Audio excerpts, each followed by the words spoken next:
Imagine um guerreiro tão poderoso que nenhuma espada poderia cortá-lo. Nenhuma lança poderia perfurá-lo. Um herói cujo nome ecoa através das eras como o símbolo supremo de força e glória. Mas e se eu te dissesse que até mesmo esse lutador invencível tinha um ponto fraco fatal, um único local vulnerável que poderia derrubá-lo?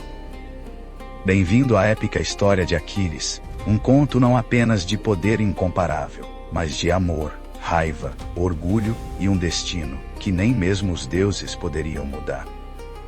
Prepare-se, porque estamos mergulhando no coração do mito grego antigo para descobrir a vida e a morte de um homem que se tornou uma lenda.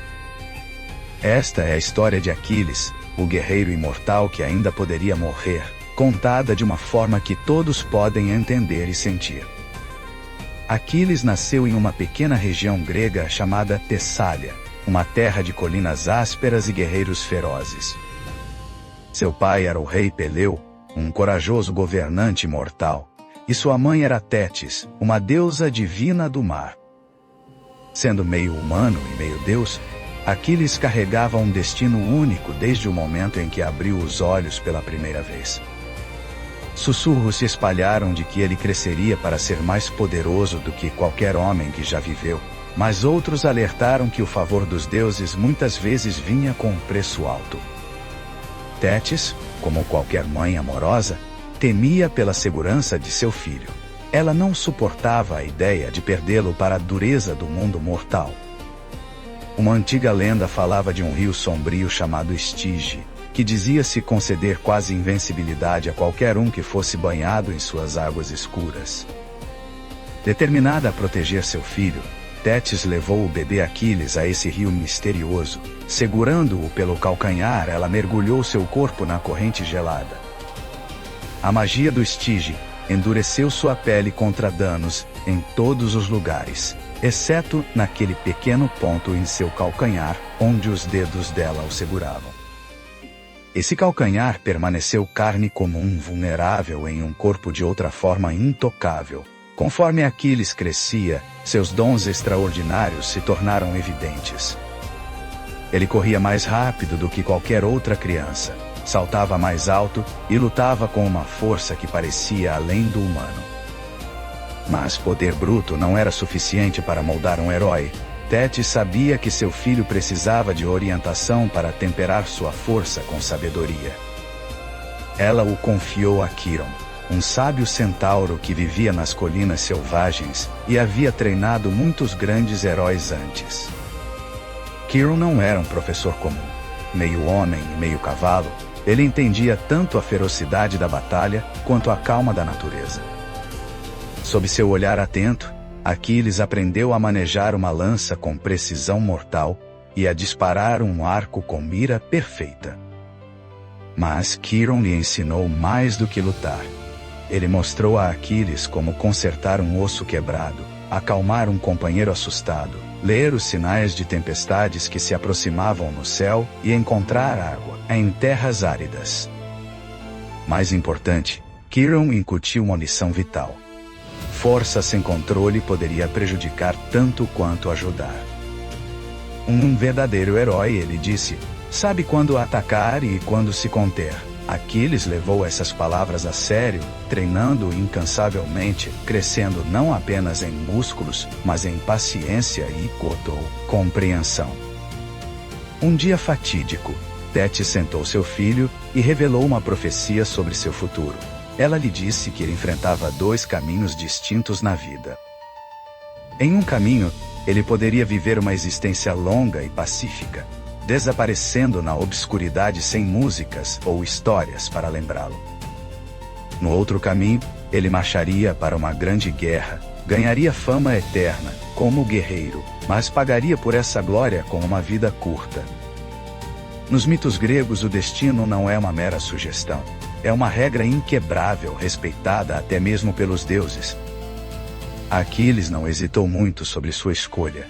Com um fogo no coração, ele escolheu o caminho da glória, pronto para brilhar intensamente mesmo que isso significasse se apagar rápido. Enquanto isso, longe dali na cidade de Esparta, uma crise estava se formando que puxaria Aquiles para as páginas da história. O rei Menelau governava lá com sua esposa Helena, uma mulher cuja beleza dizia-se rivalizar com a das próprias deusas. Um príncipe troiano chamado Paris, encantado por Helena e auxiliado pela deusa Afrodite, a raptou para a cidade de Troia. Para Menelau, isso não era apenas uma traição pessoal, era um tapa na cara de sua honra e uma violação de um juramento sagrado feito por líderes gregos para defender o casamento de Helena. Furioso, Menelau reuniu os reis gregos para travar guerra e trazê-la de volta. Seu irmão Agamenon assumiu o comando do enorme exército que se reuniu. Heróis de toda a Grécia se juntaram à causa. Odisseu, conhecido por sua mente astuta, Ajax, um gigante de homem com bravura incomparável, e inúmeros outros. Mas todos concordaram que o exército não teria chance sem Aquiles. Sua reputação como uma força imparável já havia se espalhado por toda a parte. Tétis, assombrada pela profecia da vida curta de seu filho, tentou protegê-lo da guerra. Ela escondeu Aquiles na ilha de Skyros, disfarçando-o com roupas femininas entre as filhas de um rei local, esperando que o exército grego partisse sem ele. Mas Odisseu, com sua inteligência afiada, o rastreou. Ele chegou com um baú cheio de vestidos lindos e algumas armas escondidas entre eles. Quando o disfarçado Aquiles instintivamente pegou uma lança em vez de um vestido, Odisseu soube que havia encontrado seu homem. "A Grécia precisa de você", declarou. Aquiles não pôde negar sua verdadeira natureza. Ele abandonou o disfarce, abraçou seu destino e concordou em lutar. Retornando a Tessália, Aquiles reuniu seus guerreiros leais, os Mirmidões, um grupo feroz pronto para segui-lo a qualquer lugar. Seu companheiro mais próximo, Patroclo, ficou ao seu lado enquanto navegavam para se juntar às forças gregas. Mas a jornada para Troia não foi tranquila. A frota parou quando os ventos se recusaram a soprar, e um vidente afirmou que os deuses exigiam um sacrifício para apaziguar sua ira. Agamenon tomou uma decisão dolorosa para garantir que os navios pudessem avançar. Finalmente, o exército partiu, e a longa e brutal guerra de Troia começou. Os navios gregos desembarcaram em uma vasta praia perto de Troia, onde estabeleceram um acampamento e o fortificaram com muralhas para proteger suas embarcações. À distância, Troia se erguia com suas defesas de pedra imponentes e portões impenetráveis. Os troianos, liderados pelo rei Príamo e seus nobres filhos, incluindo o valente Heitor, tinham muitos aliados e uma determinação feroz para proteger sua cidade. Nos primeiros anos da guerra, os gregos invadiram cidades próximas, e Aquiles emergiu como um furacão de destruição. Sua velocidade e ferocidade na batalha eram incomparáveis. Histórias se espalharam sobre seus golpes rápidos como relâmpagos, sua armadura reluzente e o impulso mortal de sua lança. Ele conquistou tesouros e respeito, tornando-se uma lenda viva entre os gregos. Mas a guerra é uma besta implacável e desgastante. Ela esgota suprimentos, ceifa vidas e desgasta até os espíritos mais fortes. Também gera arrogância e ressentimento. Aquiles ganhou um prêmio significativo durante uma invasão, uma mulher chamada Briseida, concedida a ele pelo exército como marca de honra. Agamenon, o rei supremo, havia tomado um prêmio semelhante para si. Mas quando Agamenon foi forçado a devolver sua cativa para evitar a ira dos deuses, ele exigiu Briseida de Aquiles como compensação. Para Aquiles, isso não era sobre perder uma pessoa, era sobre perder prestígio. Naquele mundo antigo, a honra de um herói era tudo, seu escudo contra a vergonha. Furioso com esse insulto, Aquiles jurou que não lutaria mais. Ele ordenou que seus mirmidões ficassem em suas tendas, e até pediu a sua mãe Tétis que implorasse a Zeus, rei dos deuses, para fazer os deuses gregos sofrerem sem ele, para mostrar o quanto precisavam de sua força. De fora, Aquiles observava enquanto as batalhas rugiam e camaradas caíam, recusando-se a erguer sua lança. Sem Aquiles, os troianos ganharam a vantagem. Heitor liderou ataques ousados, empurrando os gregos de volta para seus navios. Os troianos chegaram perigosamente perto de queimar a frota grega, o que teria sido um desastre. O desespero tomou conta do acampamento, e Agamenon engoliu seu orgulho, implorando a Aquiles que retornasse. Ele ofereceu presentes, ouro no valor de milhares de dólares e desculpas sinceras. Mas Aquiles permaneceu firme, acreditando que Agamenon deveria tê-lo respeitado desde o início. Ele não seria convencido por subornos. Patroclo, no entanto, não conseguia suportar ver os gregos massacrados e seus navios ameaçados. Ele se aproximou de Aquiles, implorando por ação. Aquiles ainda se recusou a lutar pessoalmente, mas permitiu que Patroclo vestisse sua icônica armadura e liderasse os mirmidões na batalha para expulsar os troianos do acampamento. Salve os navios, depois volte, advertiu Aquiles, alertando seu amigo para não perseguir o inimigo até os muros de Troia. Vestindo a armadura reluzente de Aquiles, Patroclo liderou o ataque. Os mirmidões rugiram com esperança renovada, acreditando que seu campeão havia retornado, e os troianos fugiram de terror ao verem o equipamento familiar. Os gregos empurraram o inimigo para longe do acampamento, mas Patroclo, levado pelo calor da vitória, ignorou o aviso de Aquiles. Ele perseguiu os troianos até os portões de Troia, onde Heitor o esperava. Em um duelo feroz, Heitor, auxiliado por outros troianos, derrubou Patroclo. Quando o capacete caiu, Heitor percebeu que não era Aquiles, mas era tarde demais. Patroclo morreu no campo de batalha, a poucos metros dos muros de Troia. Quando a notícia da morte de Patroclo chegou a Aquiles, sua dor foi devastadora. Lendas dizem que seus gritos ecoaram pelo mar. Ele arrancou os cabelos, jogou poeira na cabeça e sentiu como se o chão sob ele tivesse se partido. O homem que havia se retirado da guerra por orgulho agora ardia para lutar por seu amigo caído. Ele jurou enfrentar Heitor e vingar Patroclo, não importando o custo. Mas primeiro ele precisava de uma nova armadura, pois Heitor havia reivindicado o conjunto que Patroclo usava. Tétis foi até Hefesto, o deus da forja, que criou um novo conjunto magnífico para Aquiles. A armadura brilhava como fogo, e o escudo trazia desenhos intricados de cidades, campos, crianças brincando, danças, estrelas e oceanos. Um lembrete do mundo que Aquiles lutava para proteger. Com uma nova lança na mão, Aquiles voltou ao combate, jurando matar Heitor e expulsar todos os troianos do campo em honra a Patroclo.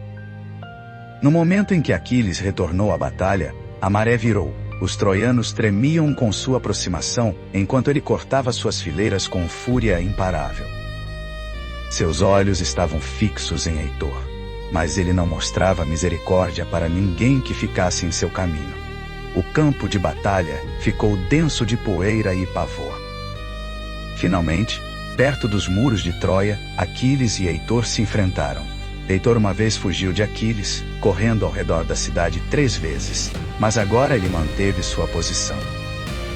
Ele pediu um pacto, que o vencedor devolvesse o corpo do perdedor à sua família para um enterro adequado. Aquiles, ainda consumido pela raiva pela morte de Patroclo, recusou-se a prometer misericórdia. Eles se chocaram com toda a sua força. Heitor lutou com coragem e habilidade, mas Aquiles era mais rápido. Com um golpe letal, Aquiles cravou sua lança no pescoço de Heitor, derrubando o príncipe troiano. No entanto, a raiva de Aquiles não diminuiu com a morte de Heitor. Em um ato brutal, ele amarrou o corpo de Heitor à sua carruagem e o arrastou ao redor dos muros de Troia, para que todos vissem. Os troianos assistiram horrorizados e choraram enquanto a esposa e os pais de Heitor gritavam de dentro da cidade. Aquiles queria que eles sentissem a mesma dor que dilacerava seu coração. Naquela noite o rei Príamo, pai de Heitor, fez algo incrivelmente corajoso. Ele saiu de Troia sozinho, entrou no acampamento grego e se ajoelhou diante de Aquiles em sua tenda. Ele beijou as mãos que haviam matado seu filho e implorou pelo corpo de Heitor, dizendo: pense no seu próprio pai. Imagine sua dor se você morresse longe de casa. Pela primeira vez desde a morte de Patroclo, Aquiles sentiu sua raiva amolecer. Lágrimas escorreram por seu rosto enquanto ele olhava para o velho homem destruído. Ele concordou em devolver o corpo de Heitor, ordenou que trouxessem comida e prometeu uma trégua para os ritos funerários. Por um momento fugaz, dois inimigos sentaram como iguais, compartilhando uma compreensão silenciosa. A guerra pausou por luto e respeito, e Heitor foi enterrado com honra enquanto Troia lamentava seu herói. Aquiles teve sua vingança, mas sabia que seu próprio destino não havia mudado. Ele havia escolhido a glória em vez de uma vida longa, e embora seu nome brilhasse intensamente, ele entendia que o fim estava próximo. Se você está cativado por este conto e ansioso por mais histórias antigas contadas em palavras simples e poderosas, inscreva-se. Nós trazemos lendas de heróis, deuses e monstros de todas as culturas, com novos episódios a cada semana. Agora, vamos ver como o guerreiro que parecia intocável encontrou seu fim. A morte de Heitor não encerrou a guerra de Troia. Os muros de Troia ainda se mantinham desafiadores, e os gregos continuaram sua luta. Novos aliados se juntaram aos troianos, incluindo Pentesileia, a feroz rainha amazona, que liderou suas guerreiras nas batalha. Histórias dizem que Aquiles a derrotou, mas admirou sua bravura. Outro inimigo formidável foi Memnon, rei dos etíopes e filho da deusa Aurora. A força de Memnon empurrou os gregos para trás, mas Aquiles o venceu em combate individual. No entanto, cada vitória parecia mais pesada para Aquiles. A perda de Patroclo o assombrava, assim como a memória do apelo de Príamo. Ele sabia que os deuses haviam marcado seu caminho e não havia volta. Os gregos ainda não conseguiam romper as defesas de Troia pela força bruta. Eles precisavam de um plano astuto, mas antes que isso pudesse se desenrolar, o destino tinha um capítulo final para Aquiles. Nos mitos gregos, os deuses frequentemente interferem nos assuntos mortais. Apolo, o deus arqueiro e protetor de Troia, havia testemunhado a morte de Heitor e a profanação de seu corpo.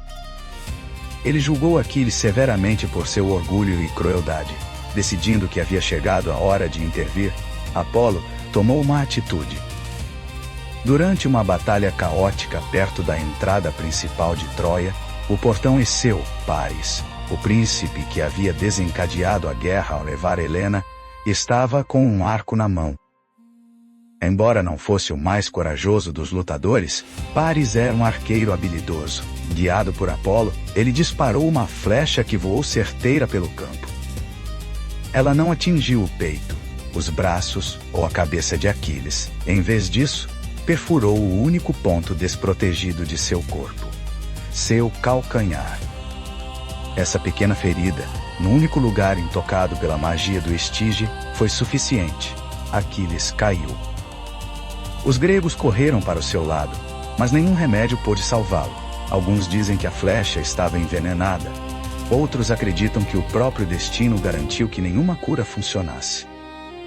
Aquiles enfrentou a morte sem medo.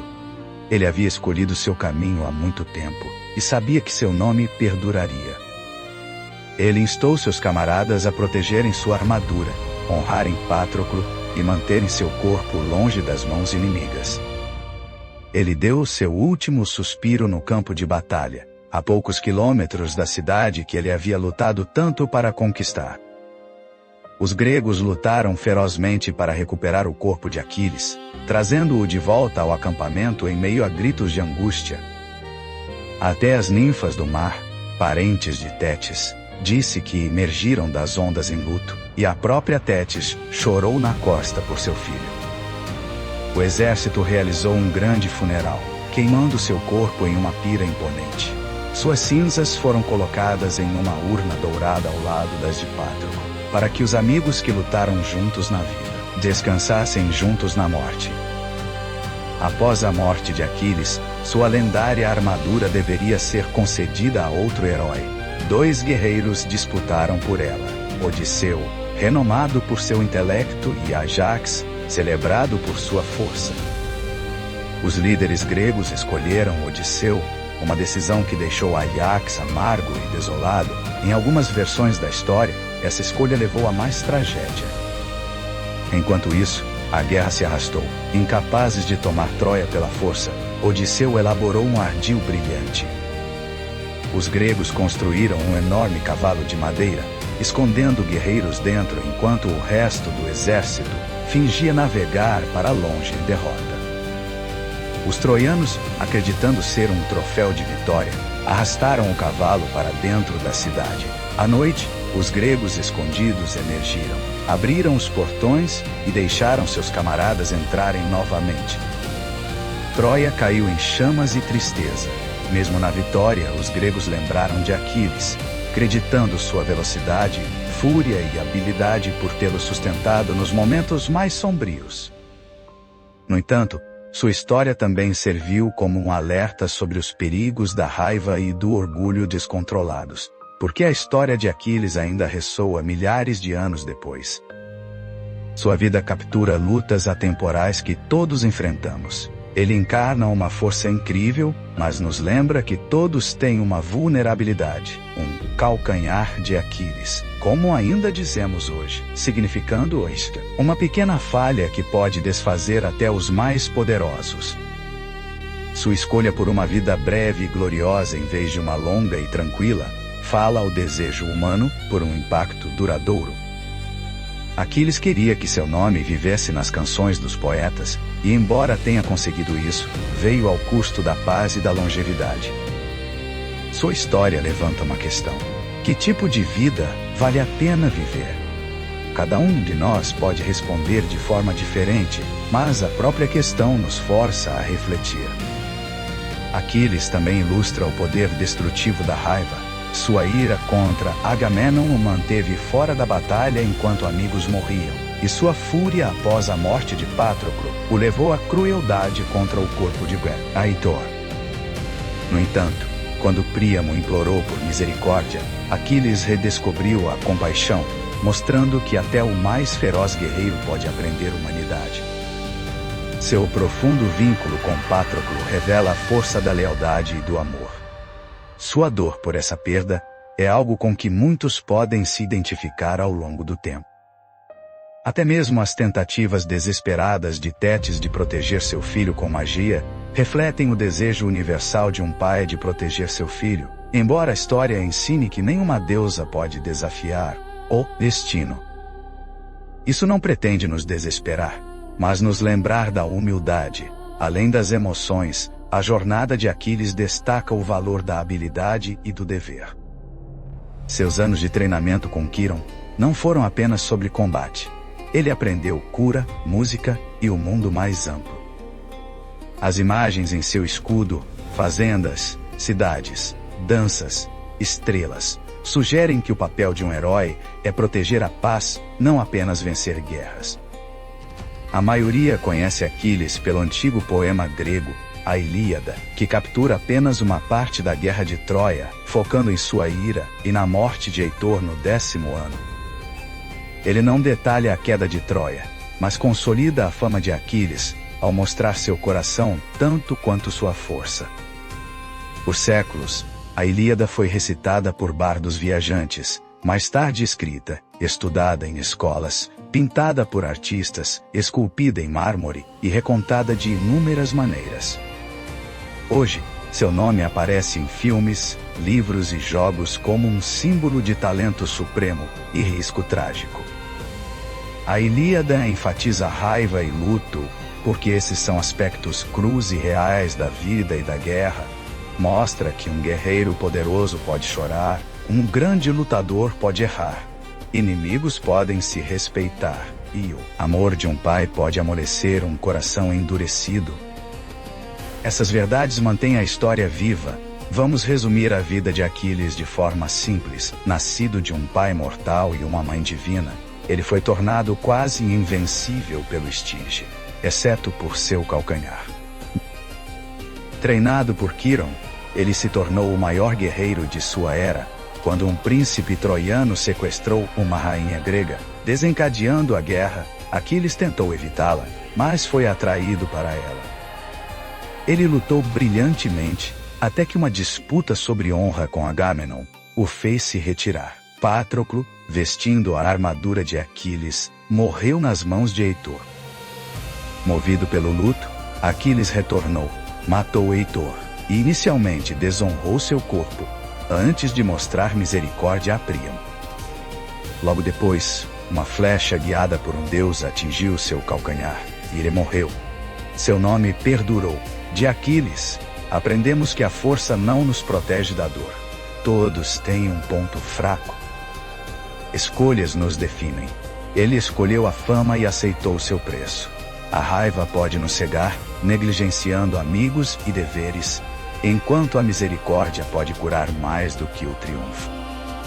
Quando ele devolveu o corpo de Heitor, criou um raro momento de paz na guerra. Treinamento e sabedoria importam. Até heróis precisam de mentores. O amor alimenta a bravura, como visto em seu retorno por Patroclo. Histórias como a dele não são apenas contos antigos. Carregam lições, alertas e espelhos de nossos melhores e piores lados. Aquiles não é um deus para idolatrar, mas um reflexo para estudar, mostrando força, orgulho, tristeza e honra, através de uma única escolha fatídica. Após a guerra, muitos gregos enfrentaram dificuldades em suas jornadas para casa. Odisseu vagou por anos, outros pereceram no mar, mas o nome de Aquiles permaneceu um farol. Poetas, soldados, pensadores e professores mantiveram sua história viva como um símbolo de coragem, um alerta contra a raiva e um debate sobre destino versus escolha. Até nossa linguagem carrega sua marca com o calcanhar de Aquiles para uma fraqueza crítica. Histórias posteriores o imaginaram em um paraíso para heróis ou como uma sombra lamentando a glória em vez da vida, cada versão oferecendo diferentes insights. Por fim, imagine-o não em seus momentos mais sombrios ou finais, mas quando Príamo segurou sua mão e dois inimigos se viram como humanos.